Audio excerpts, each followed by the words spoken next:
오늘은 대림절입니다.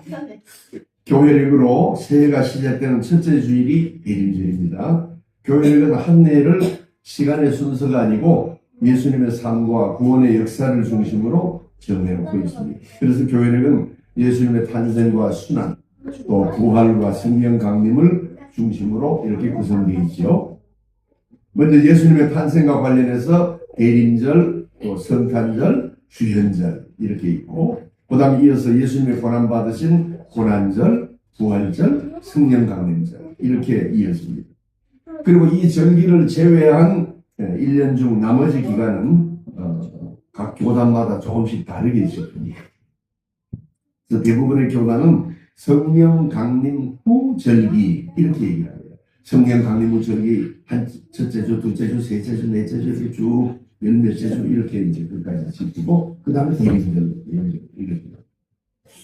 우리 교단은 창조절이라고 해가지고 이름을 이제 창조절 첫째, 둘째 이렇게 지키죠. 나머지 기간은. 가톨릭은 연중시기, 원래 이 전례령은 캐톨릭에서부터 나온 거기 때문에 캐톨릭은 연중시기 이렇게 얘기를 합니다. 그래서 연중시기. 그런데 이 모든 교단의 이 나머지 기간 절기는 예수님의 공생애를 사셨잖아요. 예수님의 생애를 중심으로. 그리고 예수님의 몸된 이 교회의 성장, 그리고 선교와 관련한 그런 주일로 지킵니다. 가령 해외 선교주의, 일본 선교주의, 또 무슨 주의, 군선교주의 이런 식으로 지키고 있습니다. 교회는 교회 공동체가 이를 지킴으로 과거, 현재, 미래의 시간 속에서 우리 예수님의 은혜를 다시 한번 기억하고 주님의 부르심에 응답하는 삶을 살아가도록 하는 것이 목표예요. 그렇죠? 우리가 교회력에 따라서 어떻게 하면 예수님의 삶을 담고 예수님의 말씀대로 살아가는 거예요. 이걸 목표로 삼습니다. 그러므로 교회력으로 하는 것은 신앙 교육하는, 신앙 교육적인 그런 의미를 가지고 있습니다. 교회를 통해서 기념하는 절기의 의미를 다시 한번 살펴보고 주님의 몸된 교회의 신비를 우리가 경험하게 됩니다. 대림절은 대강절 또는 강림절이라고도 불리는데 예수님의 오심을 기다리면서 기념하는 절기로 성탄절 전에 4주간을 말합니다. 대림절은 보통 두 가지 의미를 가지고 있습니다. 하나는 예수님이 이 땅에 아기 예수로 오심을 기다리는 그런 의미가 있습니다. 예수 그리스도는 2000년 전에 우리를 구원하시기 위해서 육신을 입으시고 이 땅에 오셨습니다. 예수님은 역사에 실제로 오셨어요. 그래서 학자들이 연구해 본 바는 아마 BC 6년경이었을 것이다. 예수님이 이 땅에 오셨을 때가 그렇게 보통 봅니다. 다른 하나는 부활 승천하셔서 하늘에 계시는 예수 그리스도께서 세상의 종말의 때에 다시 오심을 기다리는 의미가 있습니다. 성도들이 하나님 앞에 서게 되는 이 기쁨과 영광의 날을 기다리면서 준비하는 절기 이런 뜻입니다. 그러므로 대림절은 이 땅에 오셔서 죄와 죽음의 문제를 해결하고 우리에게 영원한 생명을 주신 예수 그리스도가 오심을 선포하고 축하하는 동시에 마지막 때에 다시 오실 예수 그리스도를 기쁨으로 기다리는 그런 절기입니다. 예수님은 탄생을 통해서 이미 오셨고 또 재림을 통해서 다시 오시지만 또 성찬과 우리 일상의 삶을 통해서도 우리에게 오십니다. 주님은 거룩한 성찬을 통해서 우리가 성찬을 할 때 당신의 살과 피를 우리에게 주심으로 우리에게 오셔서 우리를 새롭게 변화시켜 주십니다. 그러므로 세례받은 성도가 성찬에 참여할 때 거기에 주님의 성령이 임재하시는 것입니다.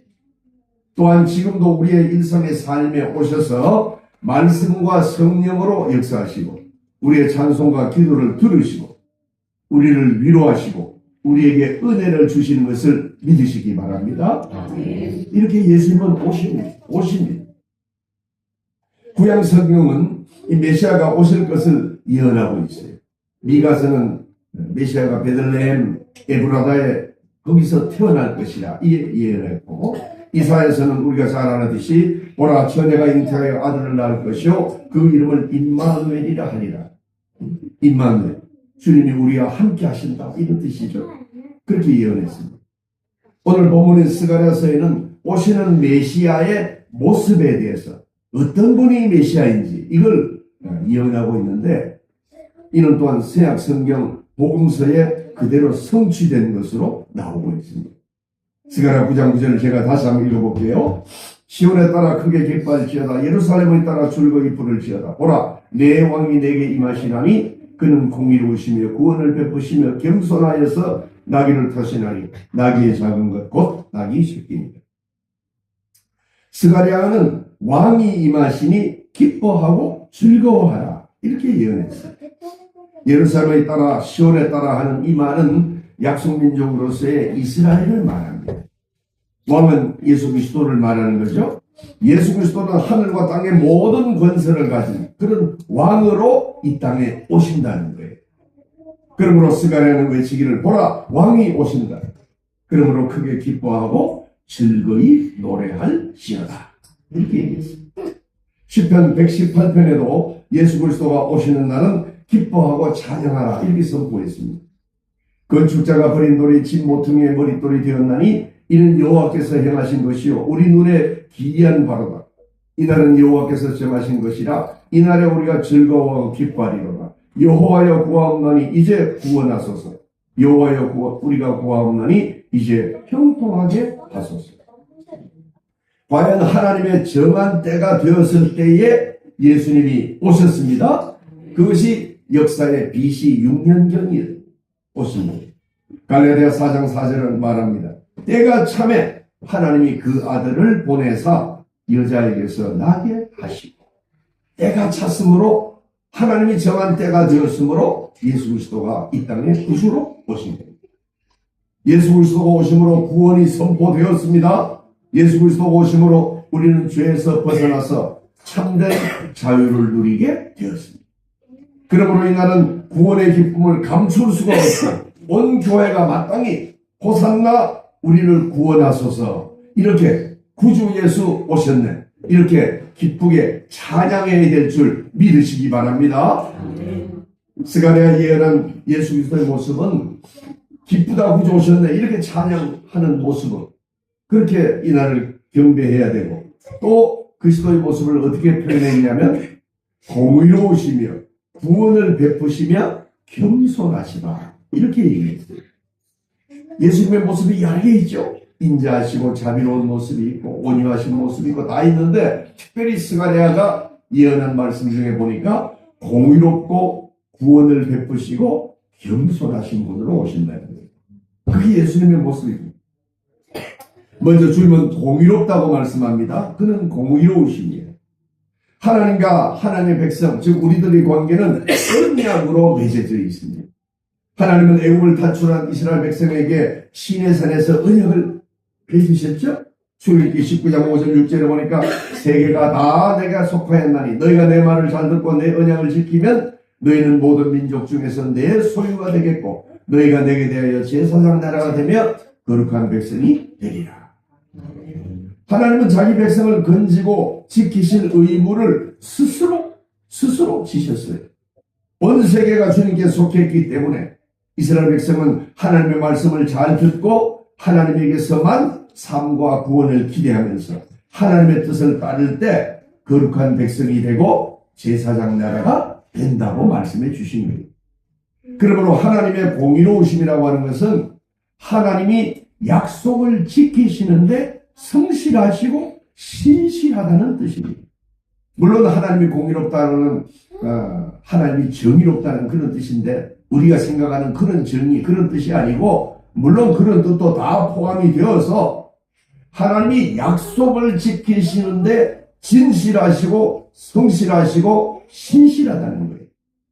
하나님이 우리에게 하신 모든 약속을 끝까지 지키고 구원을 베푸시고 당신의 백성에게 평화와 번영과 행복을 주신다는 그런 뜻이 하나님이 공의롭다는 뜻입니다.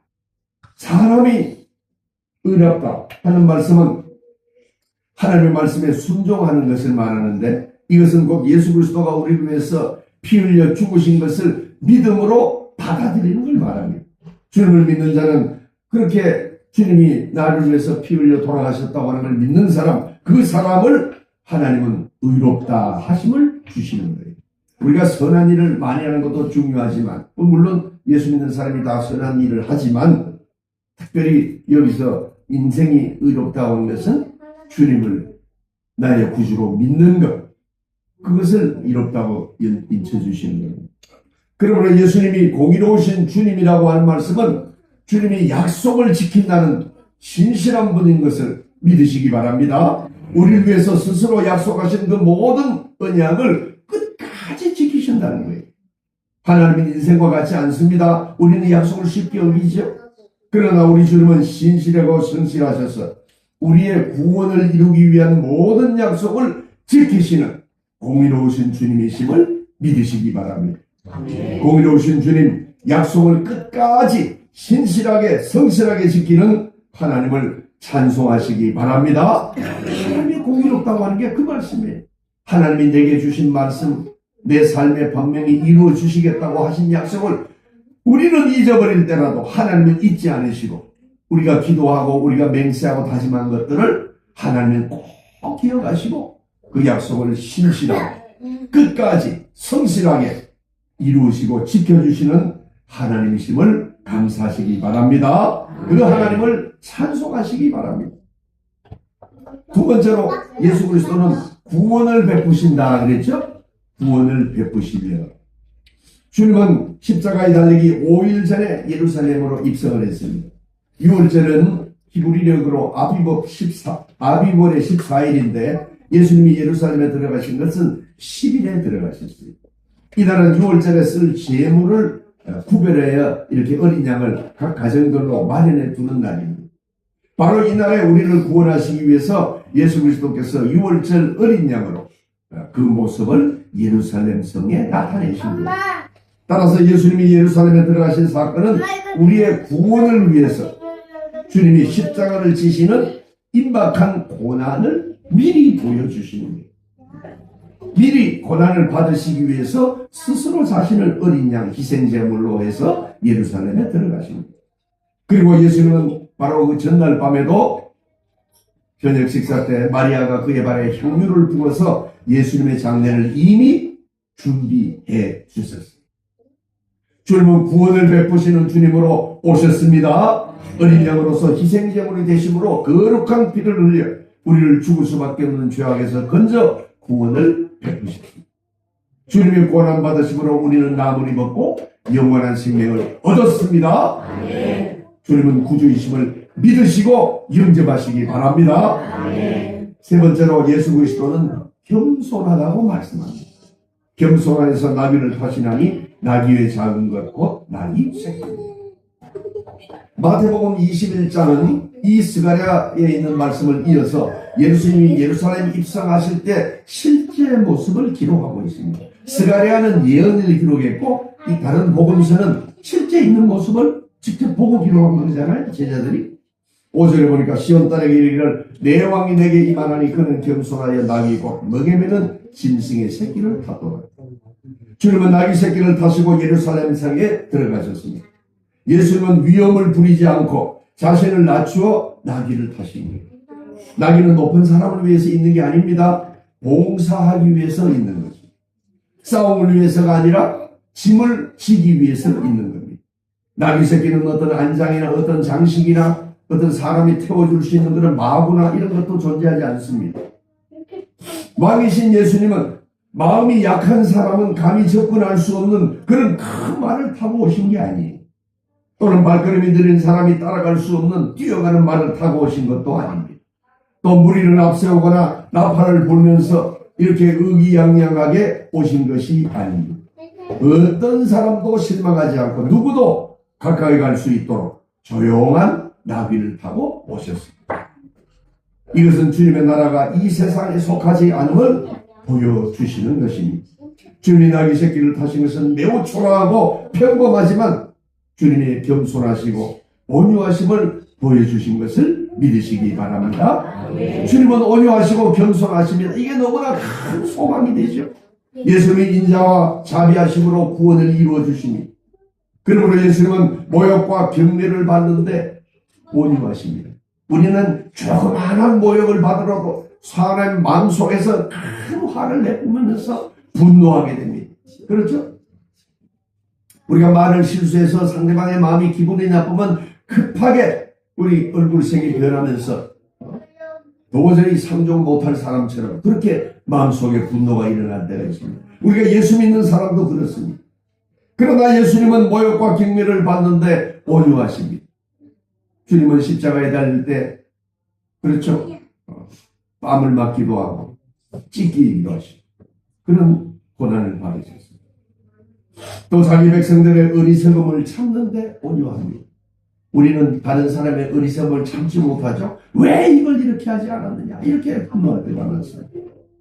그러나 주님은 백성들의 어리석음을 참는데 백성들의 불친절함을 자신에 대한 불친절함을 찾는데 온유하십니다.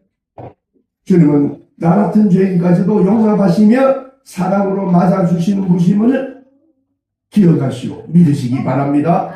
때로 생각해보면 우리가 하나님 앞에 너무나 분주하고 또 하나님 앞에 너무나 죄인인 것을 깨달을 때가 많죠. 과거의 삶을 돌이켜보면서 우리는 그렇게 생각합니다. 그러나 주님은 나 같은 죄인까지도 살려주시고 용서해 주셨습니다. 주님은 쉽게 가까이 갈 수 있는 분입니다. 멀리 있는 분이 아닙니다. 나와 함께 있고 내 속에 있고 나와 가까이 있습니다. 그리고 우리의 소망을 간구할 때 들어주시는 분이 우리 주님이십니다. 주님은 선생으로서도 그 가르침이 온유하시고 사랑으로 통치하시고 또 주님의 멍에는 쉽고 가볍습니다.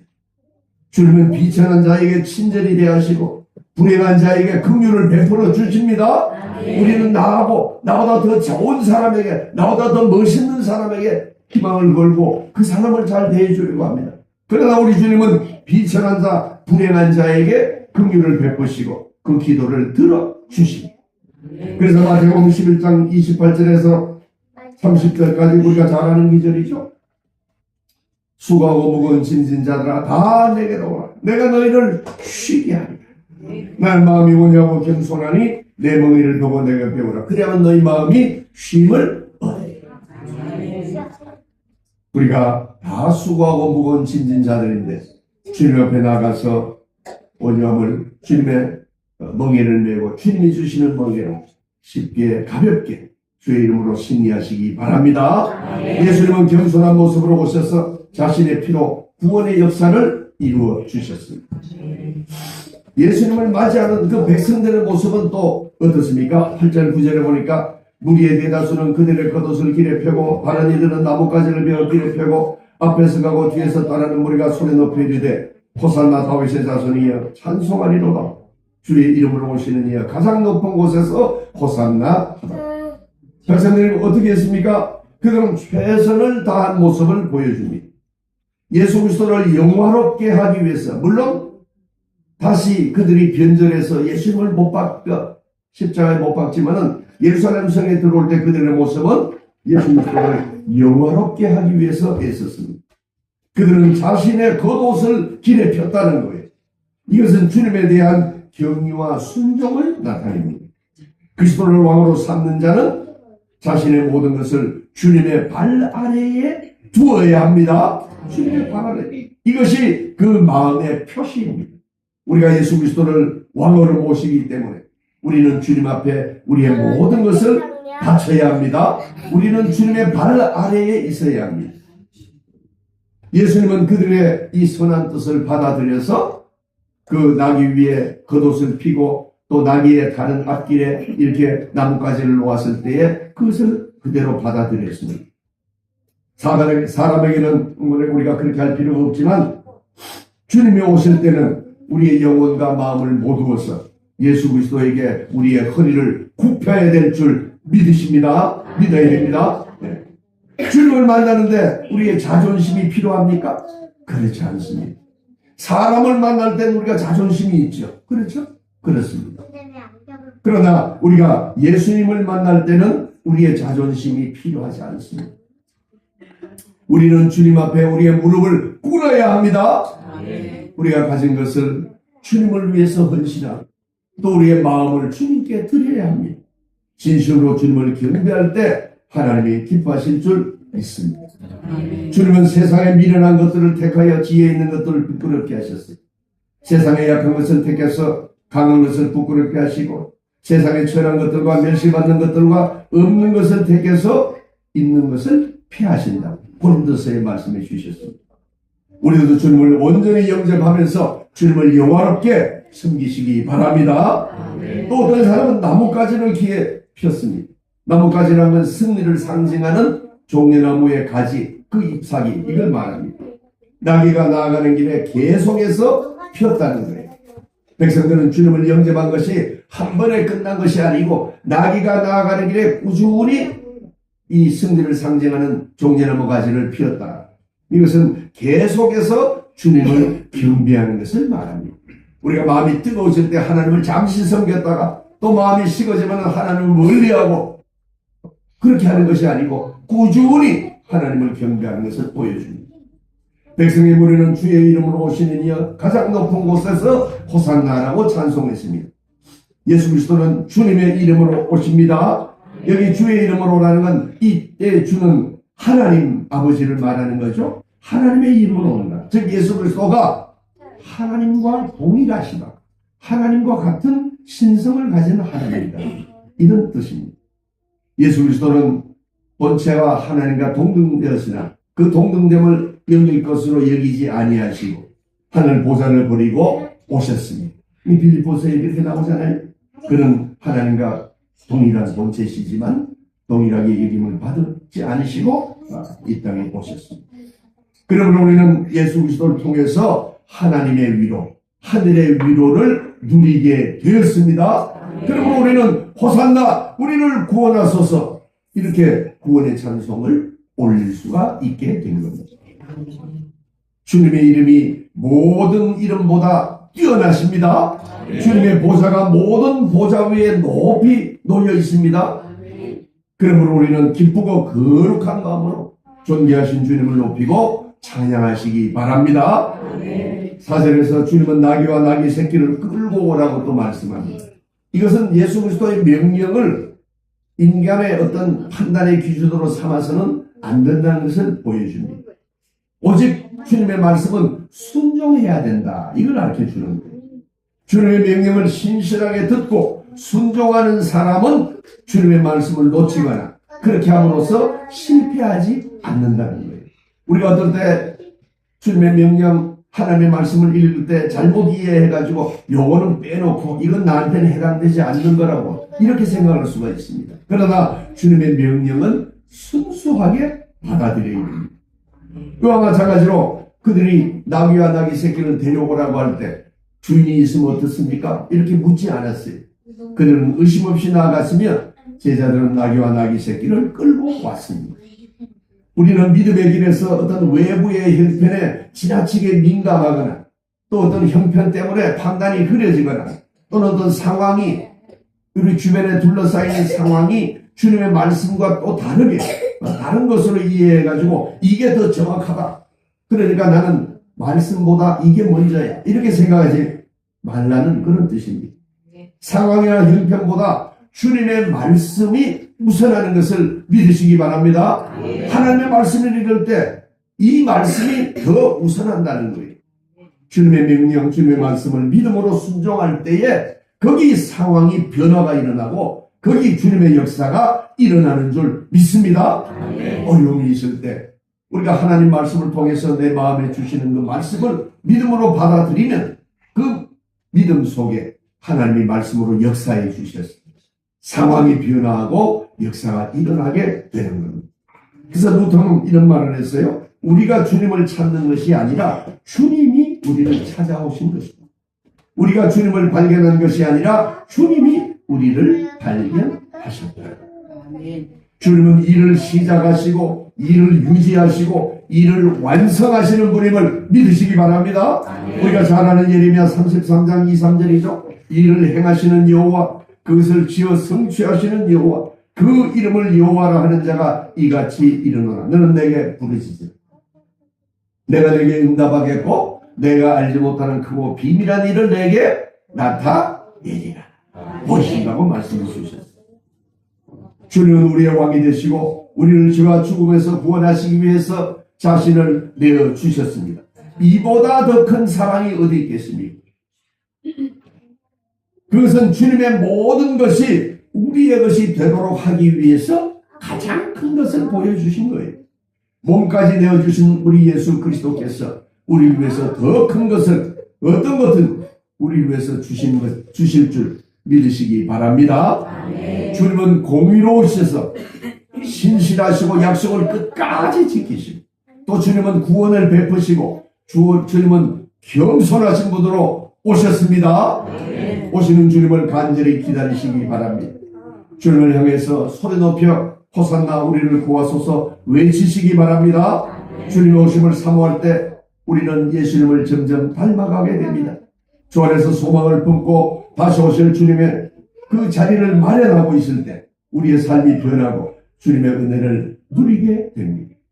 그러므로 우리는 늘 깨어있는 삶으로 이 대림절 초를 켜서 빛을 밝히고 주님께 찬송하고 감사하며 승리하는 삶을 사시기 바랍니다. 또 고난이 있어도 이를 인내하면서 예수 그리스도를 바라보고 주님께 맡기고 주님께 기도하고 주님께 아뢰면서 살아가시기 바랍니다. 우리에게 주신 사명을 감당하며 담대하게 살아가시기 바랍니다. 대림절을 맞아 오시는 예수 그리스도를 마음에 모시고 주님을 찬송하며 주님과 함께 믿음의 길을 걸어가시는, 그래서 주의 이름으로 승리하는 우리 모두가 되시기를 주님의 이름으로 축원합니다. 아멘.